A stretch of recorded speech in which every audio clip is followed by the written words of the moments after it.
여야 재보궐선거의 분위기가 점점 더 고조되고 있는데요. 네, 국회 취재기자 연결해서 자세한 소식 알아보겠습니다. 장윤희 기자, 먼저 더불어민주당 경선 움직임부터 전해주시죠. 네, 더불어민주당 예비후보 등록은 내일까지인데 서울시장 경선의 경우 이미 박영선, 우상호 예비후보 2파전으로 본 경선이 시작된 모습입니다. 박영선 예비후보는 오늘 오후 2시 서울 구로구에 위치한 중소기업 인피니트 헬스케어를 방문합니다. 박 예비후보는 이 자리에서 중소벤처기업부 장관 경력을 강조하며 최대 강점 분야인 중소기업 정책 메시지를 낼 것으로 보입니다.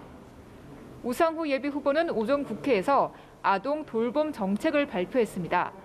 서울시장이 된다면 아동 청소년 정책을 전담하는 본부를 만들겠다고 강조했는데요. 학대 아동을 위한 전문 가정 위탁 제도와 학대 피해 아동 쉼터를 늘리겠다고도 밝혔습니다. 민주당 지도부는 내일은 부산에서 현장 최고위원회의를 열며 부산 민심 잡기에도 주력할 계획입니다. 네, 국민의힘도 알아보죠. 오늘부터 경선 레이스를 본격적으로 시작을 한다고요? 네, 그렇습니다. 국민의힘 김종인 비대위원장은 오늘 비대위 회의에서 오늘부터 재보궐선거 경선이 본격적으로 시작된다면서 서울과 부산의 미래를 놓고 선의의 경쟁을 펼치자고 당부했습니다. 출마자들도 바쁘게 움직이고 있습니다. 나경원 예비후보는 성수동 수조화 거리를 방문해 소상공인과의 소통 행보를 이어갔습니다. 오세훈 예비후보는 건강도시 공약을 발표한 데 이어 대한간호협회 관계자들과 만나 보건 정책을 논의했습니다. 한편 국민의당 안철수 대표는 보수야권 단일화 실무 협상을 빨리 시작하자고 강조했습니다. 안 대표는 당 최고위원회의에서 굳이 3월에 시간에 쫓기듯이 단일화 협상을 할 이유가 없다고 밝혔는데요. 안 대표는 공연 시작을 기다리다 지친 관객들이 다 돌아가고 나면 뒤늦게 가왕 라후나 한창 뜨는 임영웅이 와도 흥행은 실패할 수밖에 없다고 현 상황을 빗대기도 했습니다.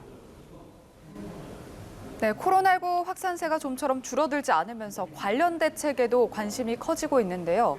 민주당이 오늘 정책 의촉을 열고 정부 청와대와 함께 머리를 맞댄다고요?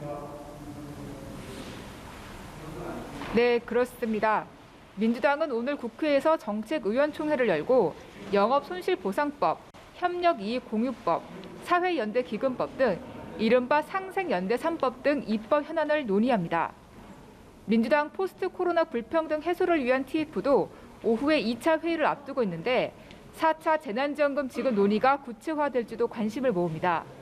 김종민 최고위원은 오늘 아침 라디오 인터뷰에서 4차 재난지원금 관련 전국민 지원은 선후를 따질 필요 없이 가능한 시점이 되면 선별 지원과 동시에 해야 한다고 주장하기도 했습니다. 아울러 민주당은 정부와 청와대와 함께 오후 2시 국회에서 당정청 회의를 엽니다.